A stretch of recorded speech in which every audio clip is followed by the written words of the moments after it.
দেয়। মাঞ্চুরিয়ানটা পার্সেল মানে ওই চিলি চিকেনটা একটা নেওয়া আছে, ওরকম সস টাইপের ছাড়া।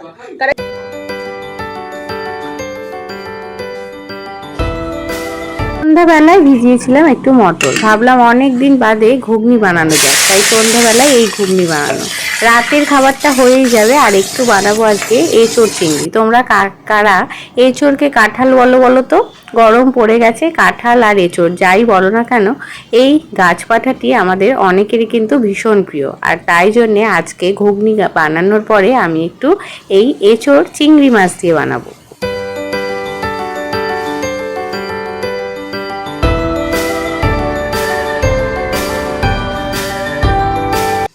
গরমকালে অনেকেই বলে কিন্তু সবজি ভালো পাওয়া যায় না, আর সেই সবজিগুলো পাওয়া গেলেও ভালো করে খাওয়া যায় না।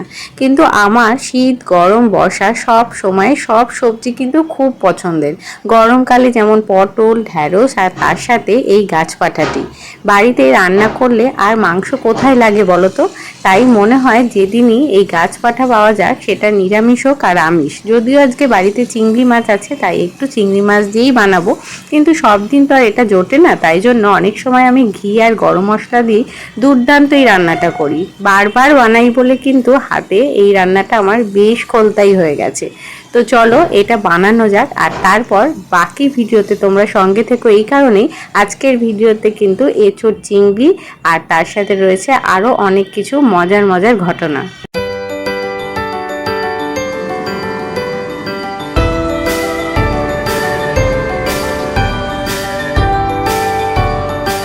আমি কিন্তু এই যে দেখো বড় করে কাটা এঁচোড়, যেটা আমি সিদ্ধ করে রেখেছি, আর তারপর মশলাটা এখানে কষাচ্ছি। আলু আগেই ভাজা আছে কেটে নিয়ে, কিন্তু একেবারেই সিদ্ধ করেছি অল্প।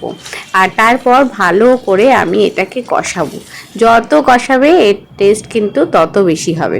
তাই আমি অনেকক্ষণ ধরে এটাকে ভালো করে কষিয়ে কষিয়ে রান্না করব। সন্ধ্যাবেলা রান্নার বিশেষ কিছু ঝামেলা নেই, আর কাজকর্ম তেমন নেই, তাই ভাবলাম এই রান্নাটা আজকেই করি আর মন দিয়ে করি।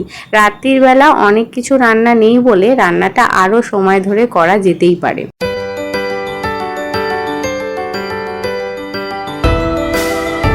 গুড মর্নিং বন্ধুরা, সকালবেলায় কিন্তু এক কাপ চা খেতে চলেছি। আর আগের দিন রান্না কিছুটা করে রেখেছিলাম, তাই আজকের জন্য নিশ্চিন্ত। যদিও দুপুরবেলায় আজকে কিন্তু একেবারেই খাওয়া দাওয়া নেই।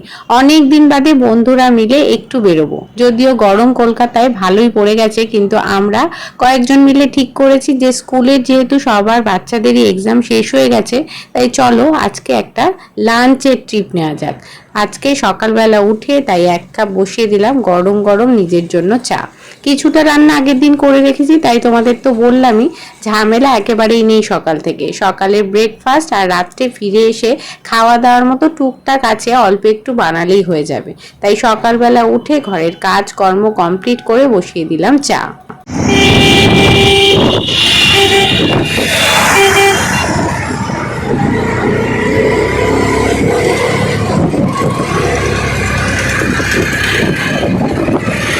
সবার সাথে সবার যোগাযোগ করতে এখন আর খুব বেশি দেরি হয় না। আমরা সবাই জানি আমাদের এই দুর্দান্ত ফোনের জন্য।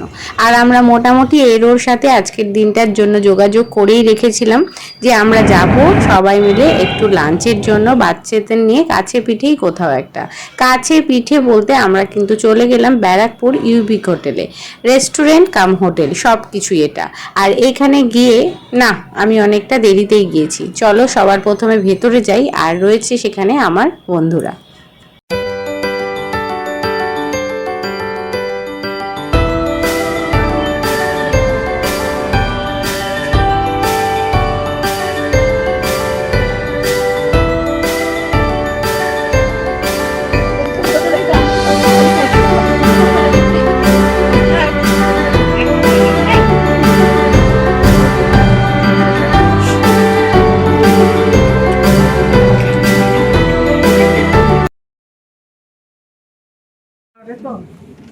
তবে দাঁত এটা একটা জিনিস যেরকম চিরবটা যদি ভিডিও করবি, তাই না?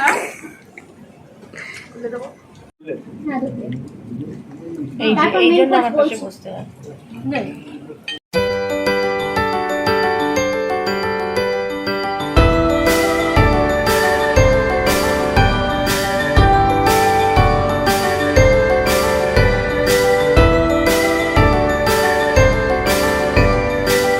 আমার আর আমার মেয়ের পৌঁছাতে সত্যি অনেকটা দেরি হয়ে গেছিল, আর কিন্তু যাওয়ার সাথে সাথে বন্ধুরা অর্ডার করে দিল আমাদের জন্য আরো কিছু স্ন্যাক্সের আইটেম। তো সবাই মিলে শুরু হয়ে গেল আমাদের গল্প। আমরা যখন একসাথে হই, যারা আমার আগের ভিডিও দেখে তো তারা তো জানোই আমরা অনেক অনেক এনজয় করি। তো আজকের দুপুরটাও আমরা তাই ভেবেছি, অনেক দিন পর সবাই দেখা করব আর একসাথে খাওয়া দাওয়া, তার সাথে করব প্রচুর গল্প। 4টে তন্দুরি রুটি আর একটা চিলি চিকেন উইথ বন না বললেস? উইথ বন। উইথ বন বনে কিন্তু টাইম লাগবে। এটা বোনলেস। বললেস চিলি গ্রেভি একটা, আর দুটো মিক্স ফ্রাইড রাইস। দুটো মিক্স ফ্রাইড রাইস, 4টে তন্দুরি রুটি। চারটে রুটি। চারটে রুটি চাইতে আপনি নান নিতে পারেন, সফট হবে। দুটো বাট্টা নান নিতে পারেন। না তা নেই। সস ছাড়া? হ্যাঁ মানে ওই চিলি চিকেনটা একটা নেওয়া আছে ওরকম সস টাইপের ছাড়া। কড়াই চিকেন ভালো হবে? কড়াই চিকেন তো গ্রেভি হবে, ওটা তো স্পাইসি হবে। চিকেন টিক্কা চিকেন টিক্কা বাট্টা মশলা দিতে পারেন। হ্যাঁ হ্যাঁ খেলেছি কালকে মা ম্যাথ এক্সাম হওয়ার পরে ক্রিকেট খেলেছিলাম জানো ক্লাসে। স্ন্যাক্স খাওয়া দাওয়ার সঙ্গে সঙ্গে চললো আড্ডা, আর তারপর অর্ডার করা হলো সবার পছন্দ মতন আর প্রয়োজন মতো আইটেমগুলো। অনেক কিছু আমরা নিয়েছিলাম, বাচ্চা বড় সবার পছন্দের। আর সত্যি এখানকার রান্না কিন্তু খুব ভালো। ব্যারাকপুর ইউবিক হোটেল, তোমরা যারা এখনও ব্যারাকপুর বা তার কাছাকাছি জায়গায় থেকে যাওনি, একবার কিন্তু ঘুরে আসতে পারো, খারাপ নয়। আর দুপুরে শীততাপ নিয়ন্ত্রিত এই রেস্টুরেন্টটা কিন্তু খাবার সমেত অনেকক্ষণ তোমরা আড্ডা দিতে পারবে, বসতে পারবে, ফ্যামিলির সাথে অনেকটা সময় কাটাতে পারবে। তাই ব্যস্ত দিনগুলো ছাড়া একটা ছুটির দিনে সবাই মিলে ঘুরে এসো একবার ইউবিক হোটেলে।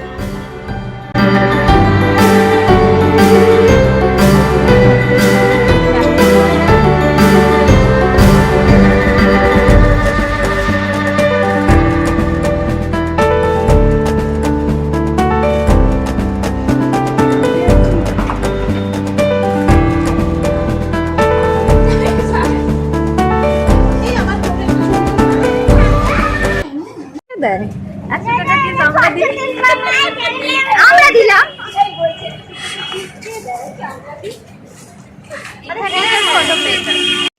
তোমরা এখানে দাঁড়িয়ে ফটো তুলতে পারো। কি রোদ্দুর আর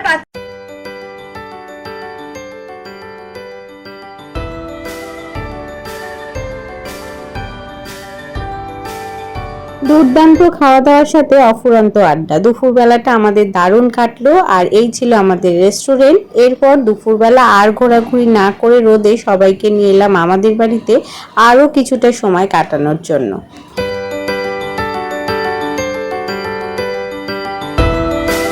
এই বছরের আরো একটা দিন চলে গেল আর কেটে গেল কিন্তু খুব সুন্দরভাবে। তো বন্ধুরা, আজকের মতো সবাইকে বিদায়, টাটা।